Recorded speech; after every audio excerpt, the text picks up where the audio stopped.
Good morning, ladies and gentlemen. I am extremely grateful for this opportunity. It's a great honor. I thank Dr. Brahma personally and Pharma leaders for giving me this chance to probably speak about something which might sound a little futuristic, but I'll try to make it simplified. It is a complex subject, I agree. But I think the presentation, which is 15 to 20 minutes, will take you through the basics of heart failure, what are the therapies for heart failure, what are the alternatives when we do not get a human heart for somebody suffering with end-stage heart failure, and latest medical advances as far as bioengineered hearts are concerned, xenotransplantation. You must have heard about a heart transplant being conducted by taking a pig heart and being used in a human after genetic modification. So I hope you find this exciting. I'll try to run you through some of it, keep it as basic as possible, so it's understandable to an audience that does not have much of a medical background as far as clinical medicine is concerned. So you can just keep clicking the center now. So it's unique. It's a unique organ. It's important to know that the heart beats 1,20,000 times a day, 42 million beats annually. It pumps 50 to 200 ml of blood every time it beats, and it pumps 3 billion times in an average human's lifespan. And it also distributes a network of roughly 100,000 miles of blood vessels. Every time it pumps 5 liters, it's an immensely adaptable pump, can increase its output up to 5 times. So from 5 liters it can pump nearly up to 15 to 18 liters every time, and it can change its speed. So it is the most versatile pump that was ever designed by evolution and nature. So you can understand what the consequence of a pump that fails can for a human being. These are the signs of heart failure. You have shortness of breath, you find difficult to focus, you find early fatigue, you're confused because the circulation to the brain is reduced, you have a dry racking cough, you're not able to sleep flat, you have lowered ability to exercise, your diet goes down, your heart has palpitations, and you have swelling all over your body. This is the clinical course of heart failure. Now, I'll try to simplify it. If you look at the left upper side corner, you will notice that there is a emoji which signifies a reduction in heart function. So if the x-axis talks about heart function, which is detected with an echocardiogram, versus a plot of time, after the index event, let's say it was a heart attack, you would see that there are many compensatory mechanisms that come into play. With that, there is something we call a remodeling of the heart that happens with time. So as the heart increases in size because it is weak, there are certain secondary changes that set in and allows the heart to continue to compensate to a point where the heart starts failing and you clinically become significant, where you have end-stage heart failure. It is during this phase where you see a larger graph on the right-hand side, where the x-axis shows the intensity of care and the quality of life. The quality of life keeps deteriorating as you get sicker, and your admissions to the hospital and the number of medications you take keeps increasing, and you reach this small ellipse here in the corner. This ellipse basically, the grey ellipse that you can see here, it largely tells you about a point where medicines have stopped working. And these are patients who are considered to have very advanced heart failure. Why is this important? Because if you look at this data from the US for the last 20 years, 2 decades, you can see that the average incidence of deaths from heart failure is roughly 300,000 annually. 300,000 people die every year because of advanced heart failure. And that trend has only incrementally increased in the last 4 years. There's a 24% rise in deaths from heart failure. When you look at this step ladder, at the bottom of the ladder, you will see patients who are diabetic, hypertensive, have hypercholesterolemia. They still do not have heart failure. But yes, because of hypertension, they do have certain changes in the shape of the heart and in the function of the heart. So you have medicines for this. Increasingly, as the heart starts getting damaged, you probably have to utilize therapies like angioplasty or stenting, coronary artery bypass. You might require valve replacements. You might require medications to not just control diabetes and hypertension, but you may also require pacemakers. Increasingly, as the hearts get sicker and weaker, and patients are unable to tolerate any medicines anymore, we have to look at probably therapies that can look at either substituting the heart and changing it, or probably adding a device that could support the heart circulation by improving pumping. Now, this slide tells you about therapies on the top, which we already spoke about: bypass surgery, valve replacement, certain methods to resynchronize the heart, which is basically pacemaker therapy. There are some abandoned procedures in the right upper hand corner which we don't do anymore, but there are effective ways of supporting a weak heart, that is either by totally replacing it with a human organ or probably using a total artificial heart, completely made of physical matter, a mechanical heart. Or you can use assist devices which are individual pumps, small in size, which sit by the side of the heart and allow the heart to support and function. What is the challenge in India? Our problem is, like Dr. Brahma just mentioned a little while earlier, we have a lack of accurate estimates because we do not have surveillance. We also understand that as our population gets older, as the baby boomers get into their 60s, as we have epidemiological and health transitions, the population of heart failure in our country and the burden is increasing. We also know that compared to the rest of the world, where coronary artery disease, hypertension, obesity, and diabetes are major contributors for heart disease, we know for sure in India we have a unique disease called rheumatic heart disease, where rheumatic heart disease can damage hearts significantly. This could lead to heart failure.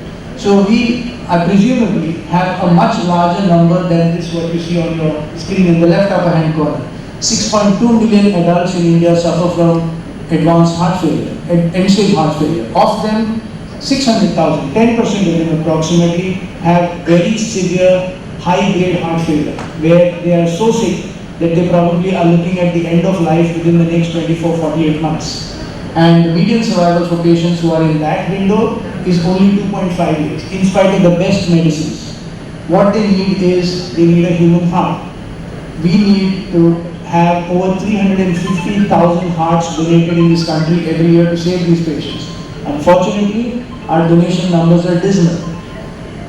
How can you get a human heart? You can only get it when somebody passes away and post their death, their family decides to donate their organs. Our current donation rates are 1,000 per year. 1,000 organs are donated annually. We have serious problems with a legislative mechanism as well as the government making its best efforts to generally smoothen or streamline the process. We have challenges with us being a multi-faith, multi-racial society. We have many faiths, so we have many beliefs. There's also a problem of geography. A donor organ in Guwahati cannot be accessed by a recipient or a patient who requires the heart in Bombay because of logistics. So demand will always outstrip the need. This graph is just to show you a brief of what the status is worldwide. So in Spain, which has the highest donation rates in the world, they donate 40 donors per 1 million of population. In India, it is only 0.26 per million. That means when we need 500,000 life-saving organ donations annually, we have only 1,000 of them. It clearly tells us that hundreds and thousands of people every day in this country lose their lives because of the lack of a donor heart. So we have to look at something else. So when you look at out of the box, it's good to take some history lessons. And we have to look at a mechanical alternative to a human heart. This is a slide from the 1950s. The surgeon in the center is a physicist and an engineer. His name is Dr. John Gibbon. He invented the heart-lung machine in the 1950s. The girl next to him, who now appears as his assistant, is the girl who had a hole in her heart. She was the first individual to undergo a heart operation, which allowed her to live long and live well. Dr. Gibbon used that implement on the left upper hand corner, which is called the earliest heart-lung machine, to cure her, and that probably design on the bottom is a cutaway or a CAD design of the pump head. This gentleman is Dr. Christian Barnard. Everyone would have heard his name. He did the world's first heart transplant in Grootstro Hospital in South Africa. This was in December 1967. Unfortunately, the patient didn't survive long. But what he did was a miracle as far as medical science was concerned, because in those days, most patients never received hearts. They never knew that heart transplantation is an option. But once transplanted, there were many challenges related to infection and rejection of the new donor organ. Organs were always in short supply. So given all these challenges, while heart transplantation picked up, scientists and physicians and policymakers all over the world realized that you have to have a mechanical alternative or a substitute to a human heart. And unless both of these therapies emerge as complementary therapies, we would never have one of them overtake the other. So there came a need for us to have hearts that were mechanical by nature, which could support a failing circulation probably momentarily or for a longer duration. And there we come into two very remarkable feats. The man at the left upper hand side is Dr. DeBakey. Michael DeBakey was a US Army colonel. He is also the man who worked very closely with President Roosevelt and the National Institute of Heart and Lung Diseases in order to set up a foundation which worked towards the creation of the first artificial heart. This is a picture of a lady who underwent an aortic valve replacement and her heart did not recover. Able to support her failing heart for 10 days, following which the heart automatically recovered and she was able to go home. This picture in the center is a total artificial heart. It's called a Cooley-Leota heart. This was used by Professor Denton Cooley, who is one of the world's most remarkable cardiac surgeons whom everybody has heard about. He did this operation where he supported Mr. Haskell Carr on a total artificial heart for 3 days before he found a human heart which could then be transplanted to save this man's life.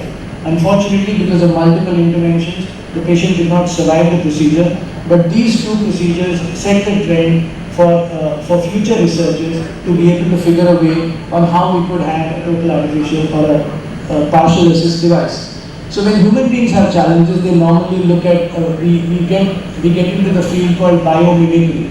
We try to create implements which resemble human organs. So this early engineer who tried to fly using wings on his bicycle was probably the inspiration for people who started devising the first partial assist or the heart assist device, which we call a HeartMate XVE. This is a pulsatile pump.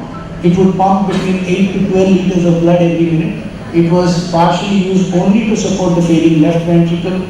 It had two tubes which would connect to the great hosepipe of the heart, which is called the aorta, and the blood inflow which came from the lung, which is pure blood, and it allowed the left ventricle to rest. The problem is it is a large device. It could only be used in large adults. It was implanted in the abdomen and the chest. Unfortunately, though it was made of pulsatile flexing membranes, it had reciprocating mechanisms, cams, gears and shafts. It would frequently break down. And it would unfortunately sometimes break down so catastrophically that patients would die. But in roughly 50% of patients, they survived more than 1 year, and 24% of patients survived more than 2 years on this device. This told us that we could actually find a solution for patients with end-stage heart failure when they did not get a heart on time and they were dying. This was a large, noisy implement. It was energy inefficient, and like I said, it was a very prohibitively risky operation to do once again. So these four groups of gentlemen, Dr. Michael DeBakey, whom I spoke about earlier, and the man in the picture is David Saucier. He's a NASA aeronautical scientist who underwent a heart transplant. He took it upon himself to devise a pump that could probably be used for failing human hearts. And he took his inspiration from the fuel injection pump that was used in the shuttle Saturn V, the Saturn V rocket. He used that device. It was used by Professor Richard Wampler, who was a cardiac surgeon, who devised the device, and implanted by Dr. Bud Frazier in 2003 December. This was the first device implanted in the world which used blood-soaked bearings. So the pump keeps rotating in a stream of blood and pushes it axially forward. One of the inspirations came from this village in Egypt, which used a pump which we call the Archimedes screw to pull water from a canal to a farm at a higher level. And you can see a cutaway of this design over here, and this is the animation of the pump. I wish I can run it for you. That is connected to the heart. It pulls blood through this pump in an axial fashion. As this impeller rotates, it is suspended in a magnetic field. As it rotates and pushes blood forward, it is propelled into the aorta, and that allows the heart to rest and makes this pump do all the work for this man with a failing heart. This is how it looks. 1/7 of the size of the initial pump, 1/4 of its weight, no valves, an axially flowing pump, better durability, noiseless, no breakdowns, more power efficient, and lasted much longer. There have been close to 24,000 of these implants worldwide. There are patients whom we have operated nearly 15 years ago who continue to do well on this pump. These are gentlemen between 60 to 70 years of age. So this was the second generation pump, remarkably effective. However, it still had some challenges, and as the human ingenuity progresses and as science progresses, we thought of new ways of developing a magnetically levitated pump. A pump that was suspended in a magnetic field which would propel blood by throwing it away rather than moving it axially. And that is why you can see that red stream in the cutaway down in the bottom, that is blood. There is a lot of space. The axis of rotation is perpendicular to the flow of blood. There is no noise. There is very low infection. This is a remarkably advanced pump. It is in use since 2014 and roughly 15,000 patients have had this pump. This is the latest design and this is how it works. This is the cutaway of that pump, and as you see, it is completely suspended in a magnetic field with 12 magnets all around. Some of them permanent and some of them which are actuated by electrical current that runs through a drive line. It is a noiseless pump. It does not create any blood damage. It does not stop on its own. It has an effective pumping feature of between 8 to 12 liters of blood at times, and it is very safe to all the blood that circulates it, 5 to 7 liters per minute. This is a figure that tells you of all the patients in the United States who require a heart transplant or an assist device, which number is around 600,000, only 4 to 5,000 implants get done. In spite of a country which is so advanced, has limitless potential to make these machines, has no resource or insurance dirt as far as funding these patients. In India, we can do better. We can probably look at figuring out how we can develop a device like this in our own laboratories, and we can use it in the therapy and treatment of many of our patients. All the others are going to be futuristic. I'll take 5 minutes to run through it without taking too much of your time. This is a device we call the Transmedics. It is an organ care device. It is used to expand the donor pool. So there are some patients whose hearts have stopped circulating and the families are willing to donate. If we had 30 to 60 minutes, we could open the chest of that donor in the theatre, pick up the heart, put it on this machine and revive it. We can circulate blood and nutrients through this heart. It will start pumping again on this machine. We will use methods to devise to identify and augment cardiac function. We have the capability to do an angiogram on this heart. We can do an ultrasound. We can measure the blood lactate in the venous return and figure out how to improve the quality of this organ. When demonstrated to be good for use, we could explant it and use it to save a human life. That was one. And we can now have therapies which called biological substitute. So there are many donor hearts that may not be utilized. They could be picked up, taken to a bioengineering facility, and they could be suspended in a solution of detergent. Detergent is the working definition, but these are medical detergents. When pumped through the aorta, they would decellularize the heart. They would strip off all the muscle. They would strip off every single cell in the heart except the fibrous skeleton. That skeleton could then be populated once again with cells we call progenitor cells, which are from the patient's own body. You take a tissue of skin, you identify those cells, multiply them, and take them back to a state we call pluripotentiality. That is like a stem cell being taken from an embryo. So you reverse engineer your own cells and put them into this scaffold, the vascular cells where they go, the muscles where they go, and you can bioengineer a human heart in 3 to 6 months. So, for example, I am suffering from heart failure. I could use this platform if I have a lot of money, and I could actually bioengineer a heart for myself. It could be used to transplant me 6 months down the line, and I will not need any medicines to prevent rejection, because that is my own cell. It is my own heart. So this is possible, and it is being done right now. It's a proof of concept in the laboratory. But the important part is we have to use that heart and put it in a bioreactor, which will train the heart to pump in a systematic fashion. And for it to be able to do that work, we also have technologies which allow us to do 3D bioprinting of the same skeleton. But unfortunately, right now we can do small and complex structures. We can't do large structures. Big organs are potentially possible, but still not completely feasible. In the laboratory, we have created cardiac conduction cells. We have created strips of heart muscle that beat on their own when electrically stimulated. But there are some challenges, like I said. We need billions of dollars. We need a lot of trained staff. We need 365-day efficiencies. We need liters and liters of bioreactor fluid, and we need tools and assays that we still have to build. So lastly, 3 slides. xenotransplantation. So Churchill once said, I'm fond of pigs, dogs look up at us, cats look down on us, pigs treat us as equals. So the best alternative for us right now and the easiest fruit, low-hanging fruit seems to be organs coming from pigs. These pigs are not the pigs that you see on the street. They are cultivated and they are nurtured in germ-free laboratories. They can be the closest match for humans simply because of our genetic match, which nearly 97% of our DNA matches with the pig DNA. Unfortunately, that's why some of us behave like them. We can sometimes breed them in controlled circumstances. There are physiological similarities. We can genetically modify many of these pigs to make them reservoirs for donor organs for humans.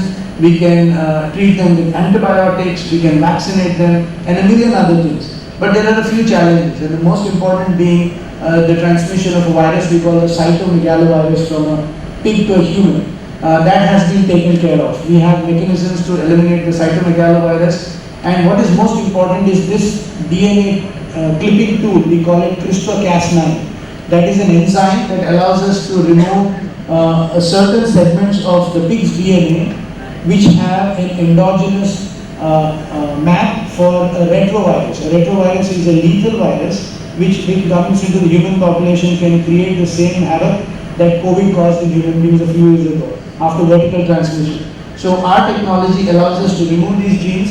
We now have pigs that have saved the life of this gentleman. This operation was done 6 months ago. Unfortunately, the patient did not survive more than 2 years, but the proof of concept was proven by Dr. Bartley Griffith and his team at the University of Maryland in Baltimore, where they did this first successful pig heart transplant. This gentleman is doing well after the operation. So in conclusion, while we have significantly low donation rates in our country, a lot can be done. We know that for a human being suffering from end-stage heart failure, the only option is probably a donor organ, which is a limited resource right now. It's time that we, as a country that is so developed, we have put machines on Mars. We have our own naval battleship. We probably one of the few countries to have our own advanced military platform, naval platform, that is the aircraft carrier. We have the ability and the capability to devise all at a much reduced cost. So I think that's a focus that our medical device industry must look at. There are many other alternatives, as I spoke to you about, but they are still evolving in their utopian in their concept. An indigenous LVAC is the low-hanging fruit. I dedicate my talk to Professor Michael DeBakey, who has been inspiration to many of my colleagues and me personally, for everything that he's done for the field of artificial circulation and mechanical circulatory support. And thank you for your time and your patience. Thank you, Dr. Sandeep Attawar, for your insightful talk. Now I request Dr. Satya Brahma to be on stage to present a memento as a mark of respect to him. So actually, Dr. Sandeep had given me a time for the entire day. Then he had to transplant someone, heart transplant someone. So he's going to Okinawa, Dhirubhai. HN Reliance is going it. So his wife will pick up the award later on. But what a fantastic personality. 13,000 open heart surgeries and so much of his doing it. So I think next 4 to 5 years time, he is going to be the most admired cardiologist of India actually. After Dr. Ramakant Pandey, then Dr. Naresh Treha and Dr. Bhattacharya, then all other persons, he is going to be the next thing actually. So that's what I like you most about it. You're very innovative. Thank you for coming on the show, and it's my real pleasure.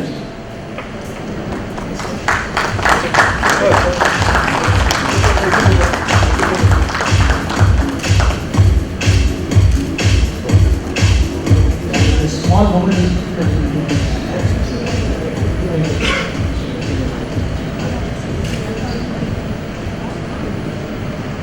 Transdermal oil, interventions for